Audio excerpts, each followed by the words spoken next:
Les savoir-faire de la Monnaie de Paris vous accompagnent en Terre de France.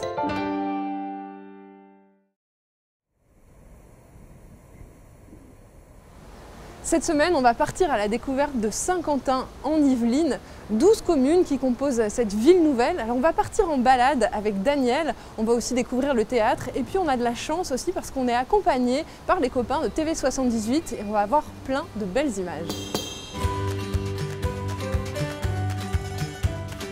Je m'appelle Charlotte et je trouve qu'on vit dans un pays formidable. Les terroirs, la gastronomie, les paysages. Mais ce que j'aime le plus sans doute, c'est les rencontres. Si comme moi, vous êtes convaincus que les plus belles découvertes se font souvent au bout de la rue, alors nous sommes faits pour nous entendre.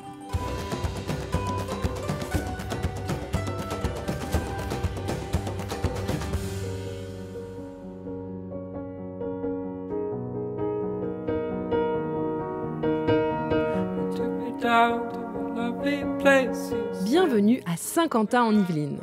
Située à l'ouest de Paris, tout proche de Versailles, cette ville nouvelle a été créée dans les années 70 en regroupant des communes qui sont aujourd'hui au nombre de 12. Mais au fond, une ville nouvelle, qu'est-ce que c'est? À quoi ça ressemble? Pour répondre à mes premières questions, j'ai rendez-vous avec Daniel, un habitant passionné par cette ville étonnante. Daniel, ça fait combien de temps que vous vivez ici maintenant? Un peu plus de 40 ans sur le territoire de Saint-Quentin-en-Yvelines. Au début, j'étais plutôt sur Élancourt, et puis après, ça fait 25 ans à peu près que je suis sur le secteur Montigny, parce que le centre se construisait. Donc vous l'avez vu évoluer, cette ville. Oui. Ici, on est où exactement? Alors là, on est vraiment au centre, au cœur, de la convergence de tout ce qui s'organise sur le centre de Saint-Quentin. On est dans un parc qui a été conçu par Denis Caravane, qui est un concepteur qui a notamment fait l'axe majeur de Cergy-Pontoise, qui est connu aussi. Bon, c'est quelqu'un qui traite les grands espaces. Et nous sommes là au cœur du système, c'est-à-dire derrière nous, il y a un grand axe qui va jusqu'au Vélodrome, puisque maintenant c'est aussi la référence, ce grand axe urbain. Un autre axe qui est un parc monte vers la gare et qui est très utilisé par les habitants. On descend vers la vallée de la Bièvre, dont en fait on est dans le Talweg, on est disons aux sources de la Bièvre dans ce secteur-là.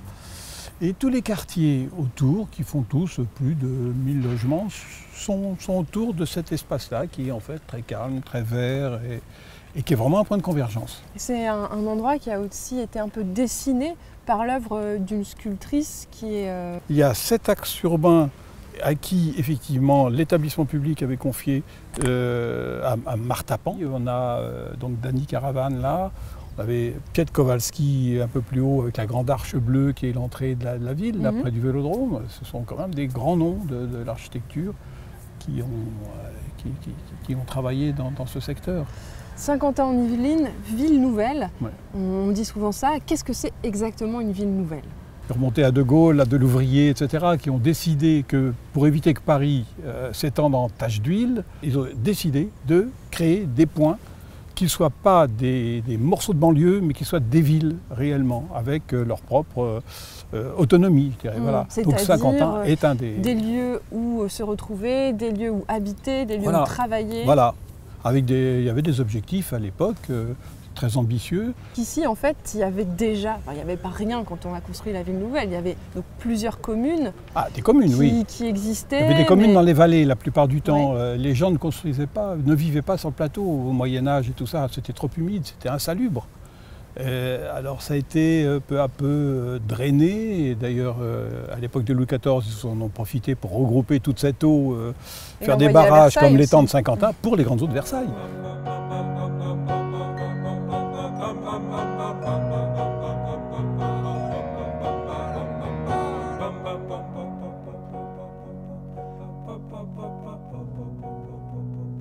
Daniel, on est dans un autre centre névralgique, la place Pompidou. La place Pompidou, qui est disons, le point principal d'entrée de Saint-Quentin quand on vient de Paris par l'autoroute. En dessous de nous, il y a 3 ou 4 étages de parking, parce que c'est ça qui... Tout a été pensé pour le centre commercial qui est ici. Tout le centre commercial est souterrain, l'hypermarché est souterrain, les commerces à ce niveau-là. Donc c'est quand même à la fois commercial, le centre commercial, culturel, nous avons le théâtre ici. Et puis, bon, administratif, nous n'avons pas de préfecture, c'est vrai, mais il n'y a pas de mairie ici, mais c'est quand même une centralité forte. Mais tout converge ici, hein. Les gens, ici. le vent, les voitures, les oui, personnes, et puis la culture. Alors ce théâtre, il a aussi une architecture qui est très intéressante. Alors c'est un ensemble de trois éléments, disons. Il y a le théâtre, bon, qui bien sûr en lui-même, c'est un théâtre, une scène nationale.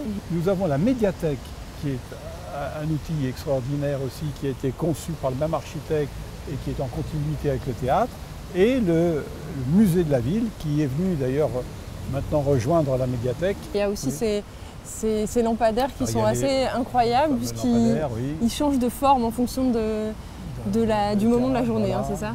C'est un mobilier qui est assez rare, bon, signé d'un grand designer, qui a été utilisé ici en abondance, mais qui donne aussi son caractère à la place. Oui, on peut le citer, hein, c'est Philippe Starck, c'est ça? Exactement, oui. On voit que l'eau est vraiment importante dans cette ville. Bon, là, on a bien sûr la fontaine, on a traversé des espaces où il y avait aussi ce canal. Et puis en face, là aussi, il y a un gros plan d'eau. Le terrain était humide, il a fallu drainer, il y avait des canaux, des rigoles qui ont été faites un peu partout pour drainer ces terrains, réutiliser après. Au XVIIe, ils ont barré la vallée de la Bièvre pour faire cet étang de Saint-Quentin, mais il y avait un autre étang à côté. C'est une ville qui a à peu près 200 000 habitants, je ne sais pas, vous vérifiez, je sais pas, mais qui n'a pas de fleuve. Donc l'eau, qu'est-ce qu'on en fait? Toutes les grandes villes, presque tout un fleuve, on peut évacuer les eaux pluviales, nous non. Donc il a fallu mettre des bassins partout et l'idée de l'eau est restée très très présente. Ce que les urbanistes de la ville ont appelé la trame verte et bleue, qui est une réalité ici, c'est plus qu'un slogan. C'est vrai qu'elle en impose, cette façade de théâtre, et je vous propose d'en savoir un peu plus en poussant les portes. Lionel, le directeur, m'attend pour faire le tour du propriétaire. Lionel, on est dans un lieu qui est assez étonnant, hein, on peut le dire, d'un point de vue architectural. On était dehors tout à l'heure et on se demandait quelles étaient les influences. Il y a de multiples influences, il y en a 3 ou 4. À l'extérieur, comme vous avez pu le voir, il y a une référence quand même à Auguste Perret, à ce classicisme d'Auguste Perret, des choses des façades qu'on peut voir au Havre, par exemple. Il y a, est-ce que vous êtes passé par ce magnifique escalier qui pourrait faire penser au Panthéon? Oui, alors on a vu qu'il y avait des petites lettres, justement.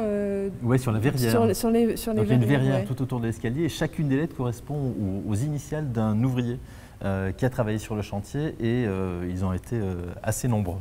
Donc une valorisation du travail des travailleurs. Ouais, qu'on voit d'ailleurs sur la petite image que l'on a dans notre dos. Et puis dans la grande salle dans laquelle on rentrera tout à l'heure, vous le verrez, il y a aussi une référence au Teatro Olimpico de Cesena, qui a été construit à la Renaissance, dessiné par Teatro Olimpico, qui a été dessiné par Andrea Palladio, un architecte de la Renaissance italienne, avec cette énorme ouverture, c'était un cadre de scène qui est assez grand, et une salle extrêmement large. Donc on est plutôt dans un théâtre romain, Renaissance. Donc il y a cette superposition, et puis au-dessus de la façade, quand on rentre, il y a une espèce d'arche. Il y a une arche parce que l'architecte est originaire de Gdansk, en Pologne. Et en Pologne, il y a bien entendu à Gdansk les chantiers navals. Et donc il a fait une référence à ça. Alors voilà, il y a plein d'influences, une référence à l'Italie, une référence au Havre, référence à la Pologne. Ça a été construit en 1993. 93, ah oui, donc en fait c'est quand même relativement récent. C'est un théâtre assez récent. Ouais.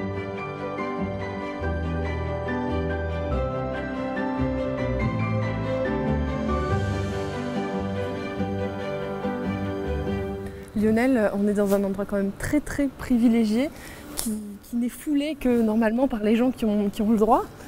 D'habitude on dit que c'est, quand on fait visiter le théâtre, que c'est dans cette partie du théâtre, juste en face, le public, que l'on gagne de l'argent, et que c'est dans cette partie du théâtre que l'on en perd. Effectivement, c'est là que sont les artistes. Il y a aussi des techniciens qui foulent Cette saison par exemple, qui va fouler ces planches, hein, parce que c'est des planches?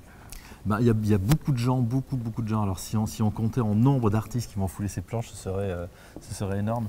Il y a une programmation qui est assez variée. La programmation est assez dense. En fait, cette salle est avec un cadre de scène qui correspond grosso modo à l'Opéra Bastille, est un des plus gros plateaux d'Île-de-France. Donc c'est aussi une salle qui appelle des formes assez conséquentes. Je pense les prochaines représentations, il va y avoir toute une série de représentations de Roméo et Juliette chorégraphiées par Angelin Pointes-Jocage. Voilà.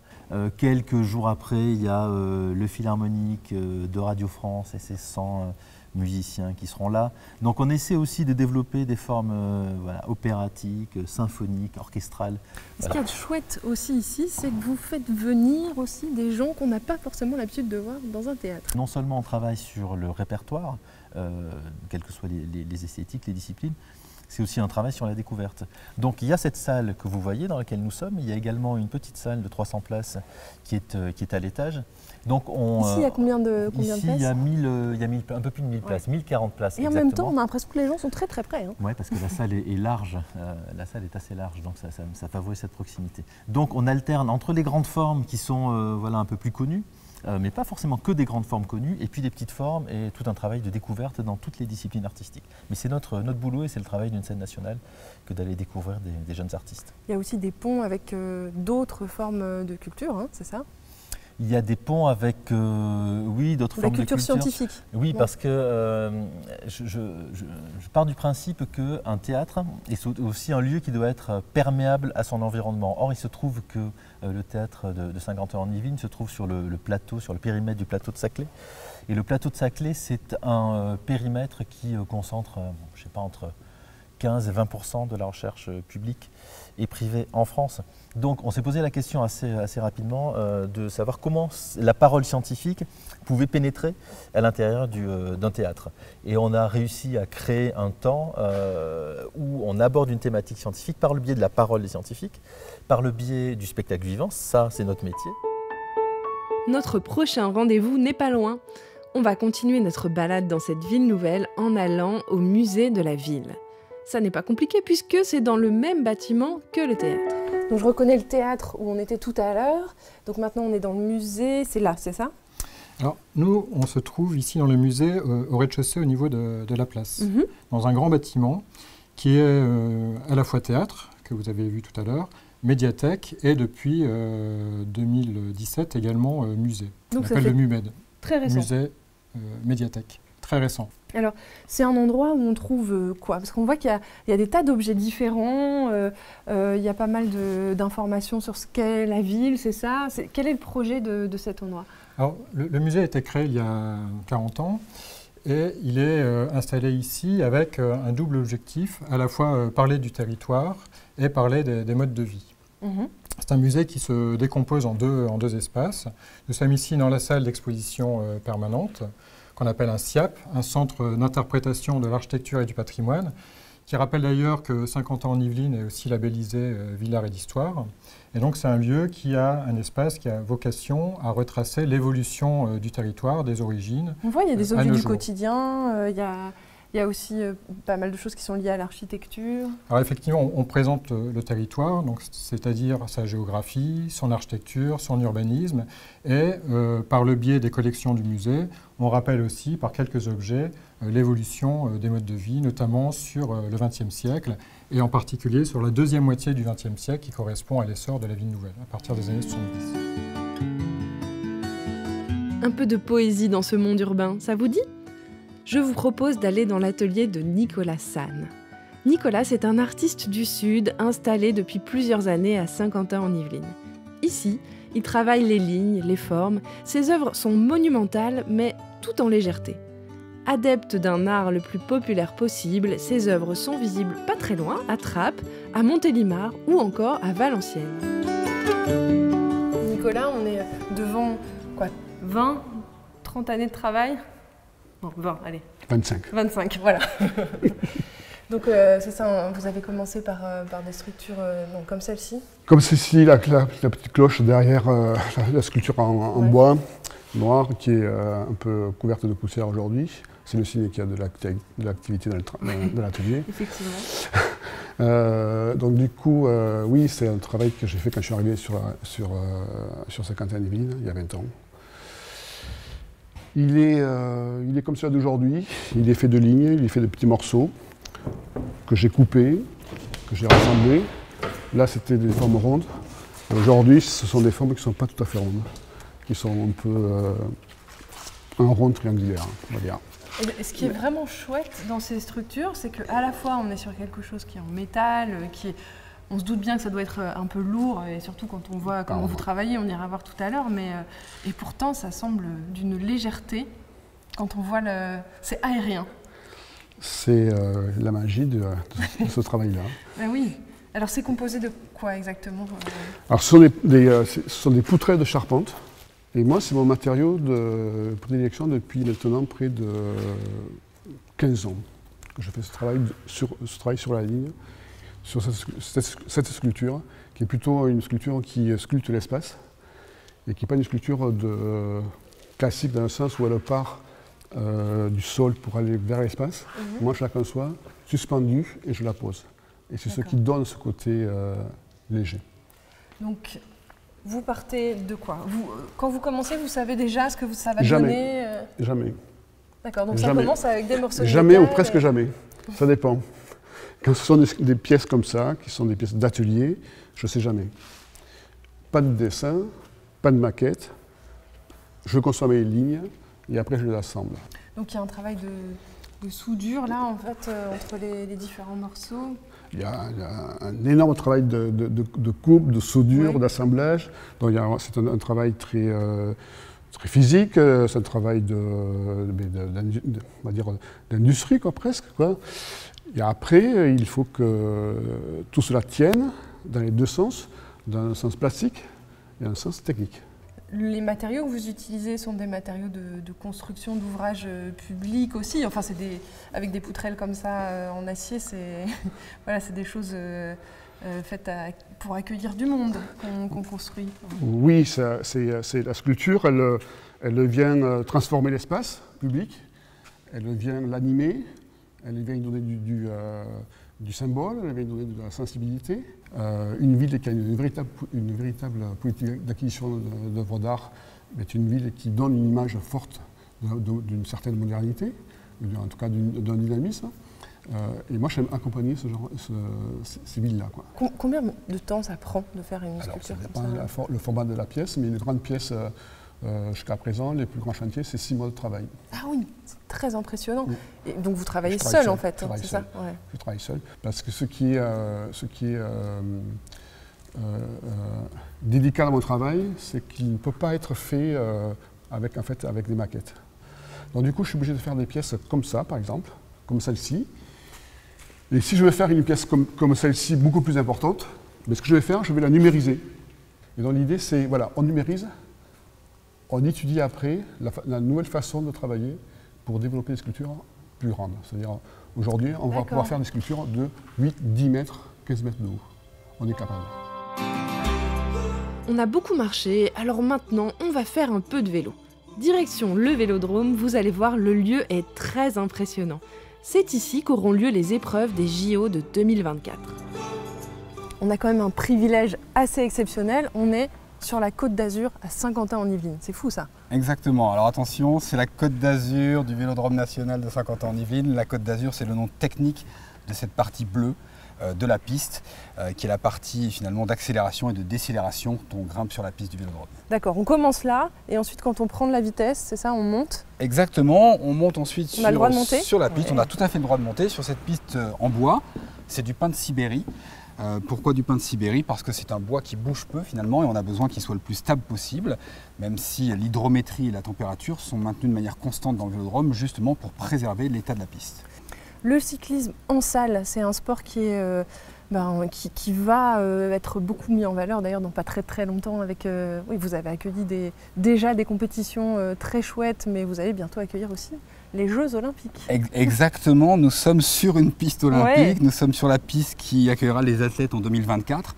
C'est une grande fierté pour la France, pour le cyclisme bien sûr, pour la Fédération française de cyclisme et pour 50 ans en Yvelines où nous sommes implantés depuis maintenant 2014, date d'ouverture de ce vélodrome qui est le seul rescapé en fait des projets de la candidature de Paris 2012. Heureusement, il a vu le jour, ce qui nous a permis d'installer notre centre national d'entraînement. Et donc il y a l'équipe de France qui vient s'entraîner ici. L'équipe de France est là tous les jours, s'entraîne, ils ont leurs ateliers techniques, leurs vestiaires, leurs salles de muscu, tout ce qu'il faut à des athlètes de haut niveau pour se préparer pour les grandes compétitions. Dans ce vélodrome, toutes les semaines, il y a des baptêmes. Depuis son ouverture, il y a déjà eu plus de 10 000 baptêmes dans ce vélodrome, donc vous pouvez venir à n'importe quel moment découvrir le cyclisme sur piste. Et même passer là-bas, c'est-à-dire là où la piste ressemble plus à quand même un mur. Hein, Alors dans les deux virages, effectivement, la piste est à 44 degrés, c'est impressionnant parce qu'elle fait 8 mètres de large, donc quand on est en haut, c'est très haut. Mais oui, on apprend rapidement à monter et lors des baptêmes, qu'ils soient publics ou d'entreprise par exemple, rares sont les gens qui n'arrivent pas à monter. Et on roule jusqu'à quelle vitesse là-dessus ? Alors, les champions roulent jusqu'à 80 km/h dans les compétitions de vitesse pure. C'est très Nous, impressionnant. on va plutôt rouler entre 25 et 35 km/h et c'est déjà très bien. Oui, c'est déjà. Oui, il y a moyen de se faire un petit peu peur. Hein. Exactement.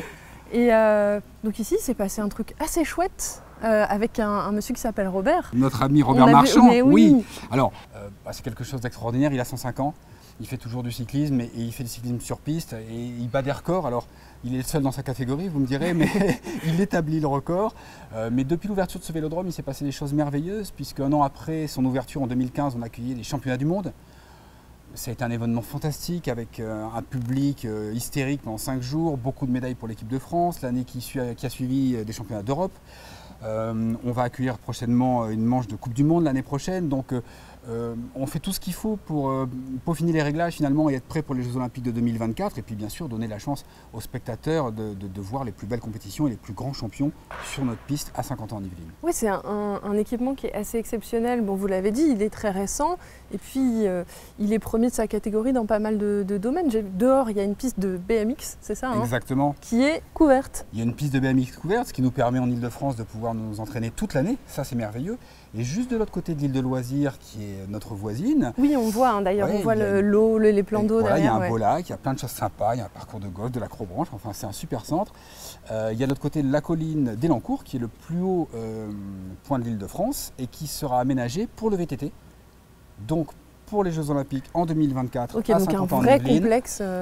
3 des 4 disciplines de cyclisme se dérouleront ici, la piste, le BMX et le VTT. Bon, on sera tous derrière vous, derrière la Fédération J'espère française bien. de cyclisme. Merci beaucoup. Avec plaisir. C'est au Vélodrome que s'achève notre première journée à Saint-Quentin en Yvelines. Vous vous doutez bien qu'il reste encore beaucoup de choses à voir. Le prochain épisode sera beaucoup plus nature. Juste avant de se quitter, je vous laisse avec notre série sur les pièces de la monnaie de Paris. Et nous voici à Paris. Paris universel pour Jean-Paul Gaultier qui a dessiné cette pièce de 10 € de la monnaie de Paris.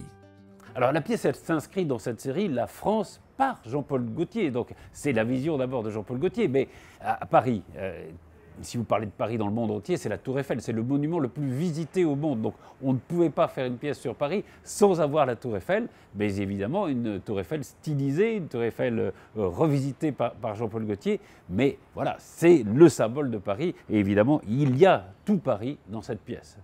Alors d'abord, il y a un livret sur lequel on voit une femme, c'est peut-être la Tour Eiffel, cette femme, qui regarde en tout cas la Tour Eiffel, sur lequel il y a des tatouages qui représentent Paris. Et puis, il y a marqué, voilà, une sorte de soleil avec Paris universel, le Paris universel au féminin. Alors qu'est-ce qu'on voit sur cette pièce? Il y a évidemment les autres symboles de Paris, on peut voir Notre-Dame, on peut voir l'Arc de Triomphe, et puis la Tour Eiffel stylisée par Jean-Paul Gaultier, c'est évidemment une femme avec des talons, avec ses jambes, avec son corset, une femme qui enjambe la scène, quelque chose qui charme, qui attire, et peut-être qui prend aussi le pouvoir. Jean-Paul Gaultier a décidé cette pièce. Jean-Paul Gaultier, tout le monde connaît le grand couturier qu'il est. C'est l'homme qui a le premier mis des jupes aux hommes. Donc c'est un provocateur dans le bon sens du terme. Et sa vision de la Tour Eiffel, qui est devenue maintenant un classique, même si elle n'a que 125 ans, et qu'à l'époque où elle a été érigée, elle a choqué évidemment beaucoup de monde. Elle était elle aussi révolutionnaire. C'est une vision révolutionnaire de cette Tour Eiffel. C'est la vision du couturier. Les couturiers, qu'est-ce qu'ils font? Ils habillent les femmes, ils habillent aussi les monuments. et il transforme les monuments en femmes. Ah, on me la donne. Ah ben, c'est un cadeau que je vais garder précieusement. D'abord parce que j'ai une grande admiration pour Jean-Paul Gaultier, une amitié pour Jean-Paul Gaultier.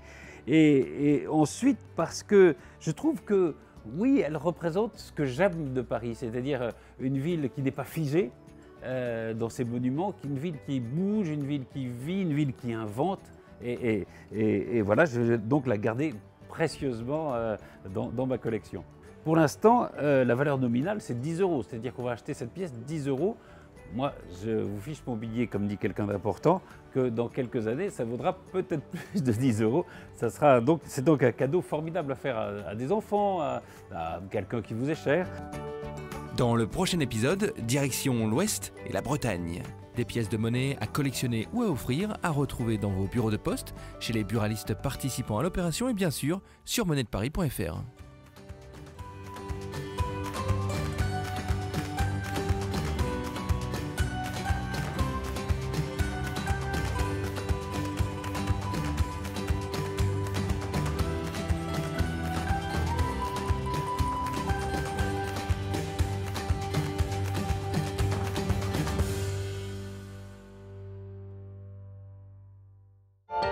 Les savoir-faire de la Monnaie de Paris vous accompagnent en terre de France.